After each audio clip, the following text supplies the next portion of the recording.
रूस को अपनी जिस अभेद्य मिसाइल डिफेंस प्रणाली पर गुमान था, आज उसी रूस की सरजमी पर यूक्रेन के स्वदेशी ड्रोनों ने महाविनाश की नई कहानी लिख दी है। क्या जेलेंस्की के मेड इन यूक्रेन ड्रोन ने जंग का रुख 180 डिग्री मोड़ दिया है? मॉस्को के ई-कॉमर्स हब से लेकर एंजल्स एयरबेस तक हर तरफ सिर्फ तबाही और धुएं का मंजर है। क्या अब युद्ध सीधे पुतिन के घर तक पहुंच चुका है? देखिए इस रिपोर्ट। यूक्रेन ने रूस के सारातोव में रणनीतिक रूप से महत्वपूर्ण एंगल्स 2 एयरबेस की सैन्य इकाई पर हमला किया। ये हमला एंगल्स 2 स्ट्रैटेजिक बॉम्बर एयरबेस पर लंबी दूरी के ड्रोन से बड़े पैमाने पर किया गया। एंगल्स एयरबेस यूक्रेन की फ्रंट लाइन से लगभग 600 किलोमीटर की दूरी पर है। इसके बाद रूस ने नोवरोसिस्क में रूस के सबसे बड़े काला सागर तेल टर्मिनल शेस्खारिस पर ड्रोन से हमला किया। हमले की वजह से कच्चे तेल की लोडिंग को अस्थायी तौर पर रोक दिया गया। शेस्खारिस ऑयल टर्मिनल यूक्रेन के नियंत्रण वाले इलाकों और मुख्य फ्रंट लाइन से लगभग 400 से 500 किलोमीटर दूर है। रूस के येकातेरिनबर्ग पर बड़ा ड्रोन हमला करते हुए ई कॉमर्स कंपनी वाइल्डबेरीज के एक लॉजिस्टिक्स वेयरहाउस को निशाना बनाया। येकातेरिनबर्ग यूक्रेन की फ्रंट लाइन से लगभग 1600 से 1750 किलोमीटर की सीधी दूरी पर है। यूक्रेन के मुताबिक वाइल्डबेरीज वेयरहाउस का रूसी सेना से सीक्रेट कनेक्शन है। वाइल्डबेरीज वेयरहाउस का इस्तेमाल रूसी सेना अपने हथियार छिपाने के लिए करती है। वाइल्डबेरीज के ट्रकों में नागरिक सप्लाई के नाम पर हथियार सप्लाई होते हैं। वाइल्डबेरीज के वेयरहाउस सैन्य उपकरणों और पार्ट्स की डिलीवरी करता है। ये रूस के वॉर लॉजिस्टिक्स का एक अहम हिस्सा है। वाइल्डबेरीज रूस का सबसे बड़ा ई कॉमर्स प्लेटफॉर्म है। इस पर हमले का मतलब है रूस की युद्ध अर्थव्यवस्था पर चोट करना। येकातेरिनबर्ग में यूक्रेन की सीमा से 1700 किलोमीटर दूर ओराल में स्थित वाइल्डबेरीज वेयरहाउस के पार्किंग और लॉजिस्टिक्स परिसर पर ड्रोन हमला किया। सेंट पीटर्सबर्ग में 2 विशाल लॉजिस्टिक्स केंद्रों को निशाना बनाया। उस हमले में दोनों केंद्र ठप हो गए। मॉस्को के इलेक्ट्रोस्टाल में वितरण केंद्र पर ड्रोन हमला किया गया। ऐसे ही क्रीमिया में वाइल्डबेरीज के सॉर्टिंग सेंटर को ड्रोन अटैक में नष्ट कर दिया गया। वोरोनिस्क के लॉजिस्टिक्स केंद्रों की छतों और परिसरों को निशाना बनाया गया। क्रास्नोदर और स्तावरोपोल में बड़े वेयरहाउस भी निशाना बने। ऐसे ही बेलगोरोद में बड़े पैमाने पर हुए ड्रोन हमलों में कमर्शियल लॉजिस्टिक्स और डिलीवरी वेयरहाउस क्षतिग्रस्त हुए। यूक्रेन के हमलों से रूसी राष्ट्रपति व्लादिमीर पुतिन का सब्र अब पूरी तरह से टूट चुका है। मॉस्को से मिले संकेतों और खुफिया इनपुट ने यह साफ कर दिया है कि अगले 48 घंटे यूक्रेन के इतिहास के सबसे खतरनाक घंटे साबित हो सकते हैं। कीव समेत पूरा यूक्रेन बड़े संकट में घिर सकता है। वो संकट क्या है, इस एक्सक्लूसिव रिपोर्ट में जान लीजिए।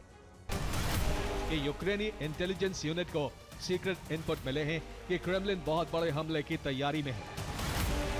क्या मुज्तबा खामेनेई के नए फरमान से अब ईरान आधिकारिक रूप से परमाणु बम बनाने की राह पर निकल चुका है? अमेरिका की खुफिया एजेंसियों के ताज़ा खुलासे ने पूरे वॉशिंगटन और इजराइल को हिलाकर रख दिया है। रिपोर्ट दावा कर रही है कि ईरान का नया कट्टरपंथी नेतृत्व अपने पुराने सुप्रीम लीडर की हिचकिचाहट को खत्म करके हर हाल में एटम बम हासिल करना चाहता है। मुज्तबा के इसी न्यूक्लियर प्रण की वजह से अब ट्रंप जंग में बारूद झोंकते नजर आ रहे हैं। कि क्या ईरान आधिकारिक तौर पर परमाणु बम बनाने के रास्ते पर बहुत आगे बढ़ चुका है? क्या मुज्तबा खामेनेई अपने पिता आयतुल्लाह अली खामेनेई की उस दशकों पुरानी नीति को हमेशा के लिए दफन करने जा रहे हैं, जिसने तेहरान को परमाणु हथियार विकसित करने से रोक रखा था? और क्या यही वो असली वजह है जिसके चलते अमेरिका और इजराइल ईरान के खिलाफ जंग में बारूद डालते जा रहे हैं? अली खामेनेई लंबे समय तक सार्वजनिक रूप से परमाणु हथियार विकसित करने के खिलाफ रहे, लेकिन मौजूदा आकलन कहता है कि मुज्तबा खामेनेई परमाणु हथियार विकसित करने के लिए जी जान लगा देंगे। सबसे पहले समझिए 2015 का JCPOA समझौता। अमेरिका और ईरान के बीच हुई इस डील के तहत ईरान को सिर्फ 3.67% तक यूरेनियम संवर्धन की अनुमति थी, यानी सिर्फ उतना ही संवर्धन जितने से बिजली बनाई जा सके। लेकिन 2019 में ईरान ने यूरेनियम संवर्धन 20% के स्तर तक पहुंचा दिया। फिर अमेरिकी रिपोर्ट में पता चला कि ईरान 60% तक यूरेनियम संवर्धन कर चुका है और अब दावा किया जा रहा है कि ईरान में करीब 1000 पाउंड संवर्धित सामग्री हो सकती है। सबसे बड़ा डर 90% यानी हथियार ग्रेड स्तर तक यूरेनियम संवर्धन का है, जहां से परमाणु बम बनाने का रास्ता खुल जाएगा। अगर ईरान इस सीमा तक पहुंचता है तो मध्य पूर्व की ताकत का संतुलन पूरी तरह बदल जाएगा। और दुनिया के सामने परमाणु शक्ति संपन्न ईरान होगा।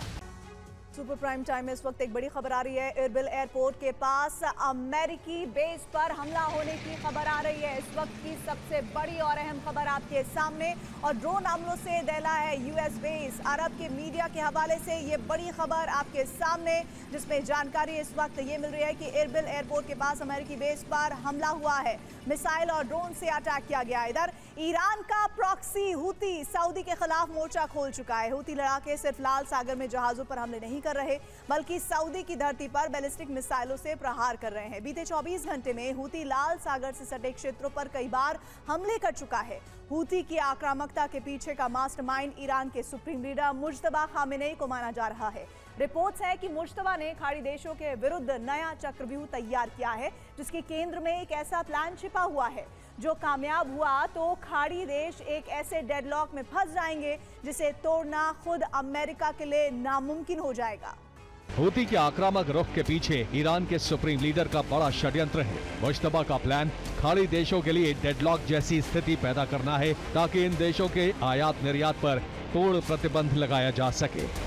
मुज्तबा का प्लान खाड़ी देशों के तेल निर्यात को पूरी तरह से बंद करना है। यहाँ एक ऐसा डेडलॉक बनाना है जो खाड़ी देशों का दम घोट दे।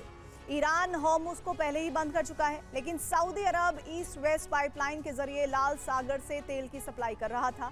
ये 1200 किलोमीटर लंबी पाइपलाइन सऊदी अरब के अबुकैक से शुरू होकर पूरे देश को पार करते हुए यानबू बंदरगाह तक पहुंचती है। कुछ रिपोर्ट्स में दावा है कि बहरीन, कुवैत और कतर जैसे देश भी अपना तेल इसी पाइपलाइन के जरिए भेज रहे थे।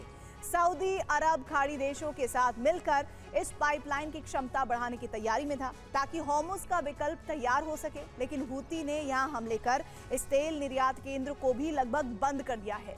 यहाँ सुरक्षित तेल सप्लाई बेहद मुश्किल हो चुकी है। हूती सिर्फ यहीं तक सीमित नहीं रहने वाला।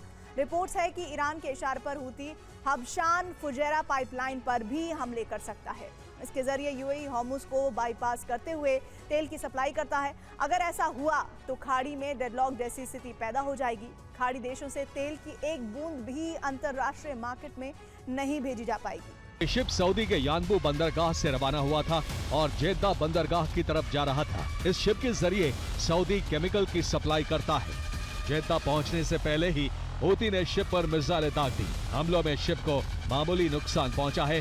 हालांकि शिप का क्रू पूरी तरह से सुरक्षित है। हूती लाल सागर से सटे जीजान शहर पर भी हमले कर रहा है। हमलों के केंद्र में जीजान तेल रिफाइनरी और IRGC पावर प्लांट भी है, जो सऊदी अरब के लिए बेहद अहम है। दरअसल जीजान तेल रिफाइनरी के जरिए सऊदी के दक्षिण पश्चिम और पहाड़ी क्षेत्रों में तेल की सप्लाई होती है। इसके लिए जीजान आभा पाइपलाइन का इस्तेमाल किया जाता है। इसी रिफाइनरी के पास IGCC पावर प्लांट मौजूद है। ये दुनिया का सबसे बड़ा IGCC प्लांट है और इस प्लांट में तेल रिफाइनरी के बचे हुए अवशेषों से बिजली का उत्पादन किया जाता है। पूरे जीजान शहर की बिजली इसी पावर प्लांट पर निर्भर है। अगर इस प्लांट से बिजली सप्लाई रुकी तो स्थानीय फैक्ट्रियां और उद्योग ठप हो जाएंगे। पूरे शहर में ब्लैकआउट हो जाएगा और इसीलिए हूती इस तेल रिफाइनरी और बिजली संयंत्र पर हमले कर रहा है, ताकि तेल और बिजली का बड़ा संकट पैदा किया जा सके।